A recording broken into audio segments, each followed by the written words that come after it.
In every life, there comes a moment when your plans fall apart, when the phone call changes everything, when the silence in your room becomes louder than your prayers. And in that moment, you ask, why me, God? But what if I told you, you've been asking the wrong question all along? The question isn't, why me? It's, what now? What now, Lord? What are you trying to show me in this fire? What are you building inside of me through this pain? Because here's the truth. Pain is not the enemy. It's the tool God uses to carve purpose into your soul. You see, we live in a world that fears suffering, that runs from discomfort, that treats pain as punishment. But the Bible tells a different story.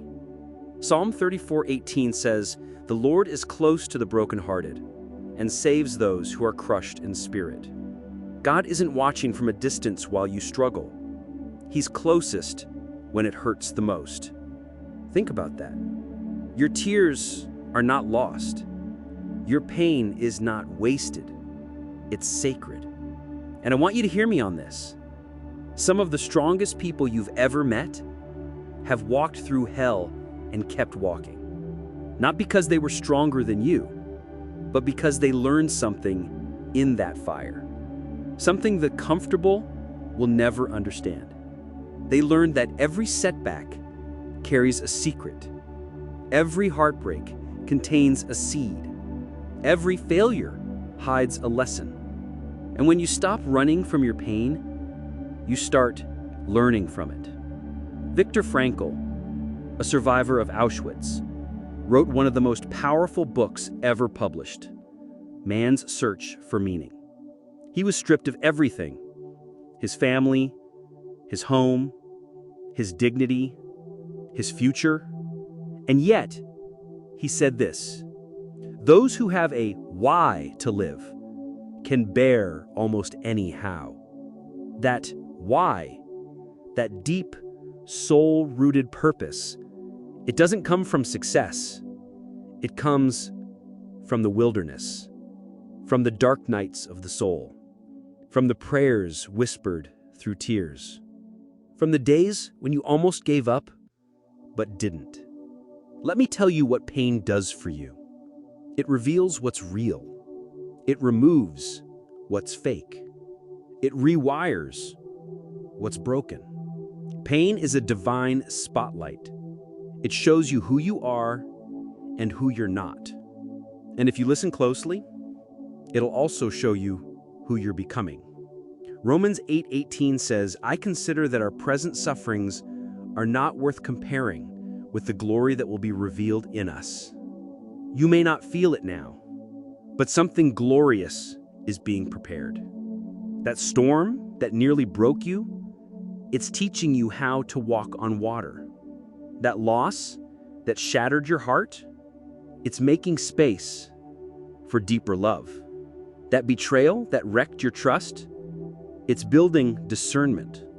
You're not being destroyed, you're being refined. But refinement is not comfortable. Gold must be melted. Steel must be forged. Diamonds must be crushed. The pressure you feel is not punishment, it's process. It's God shaping something eternal inside of you, something that no man, no storm, no devil can take away. Let's go deeper. Why do some people fall apart in pain, while others rise stronger? It's not luck, it's not talent, it's meaning. The people who survive the fire are the ones who decide that the fire has a purpose. They don't like the pain, but they learn to use it. They stop asking, "Why is this happening to me?" and start declaring, "This will not be the end of me." They say, "God, if you're going to allow this storm, then I trust you to teach me how to stand in it." Pain brings clarity. You start seeing who your real friends are. You discover what actually matters. You stop wasting time. And most importantly, you stop trying to do it all on your own. Because pain will do one of two things.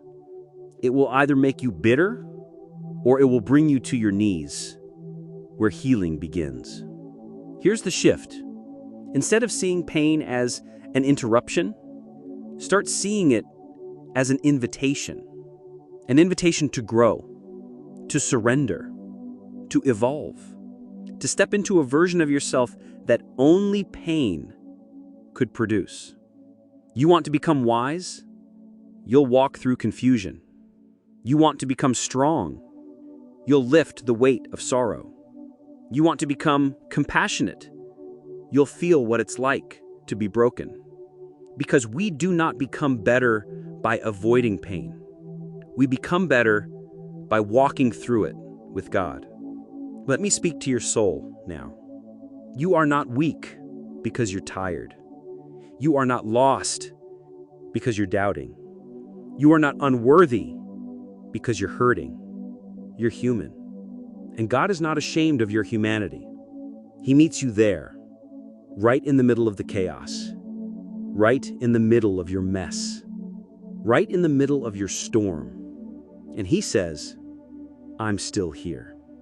Isaiah 41:10 reminds us, do not fear, for I am with you. Do not be dismayed, for I am your God. I will strengthen you and help you. I will uphold you with my righteous right hand. That is not a maybe. That's a promise. And if you can hold on to anything in this life, hold on to that. So now I ask you, will you let this pain define you or refine you? Will you bury it or will you build from it? Will you walk away from the fire or will you walk through it, knowing God is with you? You get to choose. And if you choose growth, healing, purpose, then your pain becomes your power. If this message spoke to your heart, write this in the comments. God is using my pain for a purpose. Not for me, not for this video. Write it for you. Write it as a declaration, as a reminder, as a prayer. And maybe, just maybe, it'll be the first step toward your next breakthrough. Stay strong, stay grounded, and never forget, even in the fire, you are never alone.